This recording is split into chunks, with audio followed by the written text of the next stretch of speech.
మొత్తంగా మీరు సభలో చూస్తే కాంగ్రెస్ పార్టీ పాలసీలను గాలికి వదిలేసింది. రేవంత్ రెడ్డి గారు పాలసీలను గాలికి వదిలేసిండు. పహల్వాన్ల భాష మాత్రం మాట్లాడిండు. ఒక ఆయన నిలబడవా పహల్వాన్ అంటుండు.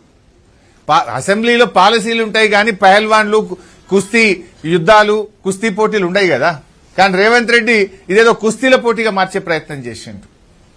కత్తుల కోలాటంతో తలలు తీసేస్తాం, సామాజిక బహిష్కరణ చేస్తాం అని కాంగ్రెస్ సభ్యులతోని ముఖ్యమంత్రి పిలిచి పక్కన కూర్చోబెట్టుకొని మాట్లాడించిండు. మనం చూడలేదా? ముఖ్యమంత్రి గారు పక్కన వచ్చి వాళ్ళు కూర్చోవడం, పోగానే వాళ్ళకి మైకొచ్చుడు, వాళ్ళు మాట్లాడుడిగా కత్తుల కోలాటంలో తలలు తీసేస్తామని ఒక శాసనసభ్యుడు అసెంబ్లీలో మాట్లాడితే అది శాసనసభన? దాన్ని ఎందుకో ఎథిక్స్ కమిటీకి రెఫర్ చేయవు? కత్తుల కోలాటంతో తలలు తీస్తా అన్న సభ్యుడిని ఎథిక్స్ కమిటీకి రెఫర్ చేయవా? సామాజిక బహిష్కరణ చేస్తామని మాట్లాడిన సభ్యుడిని ఎథిక్స్ కమిటీకి రెఫర్ చేయవా? రేవంత్ రెడ్డి ఈ 2 ఏళ్ల 3 నెలల్లో సభలో మాట్లాడిన అనాగరిక భాషను ఎథిక్స్ కమిటీకి రెఫర్ చేయరా? ఏం మాట్లాడండి రేవంత్ రెడ్డి? నేను నోట్తో మాట్లాడలేను. ఆ భాష మాట్లాడడానికి నాకు సిగ్గు అనిపిస్తుంది.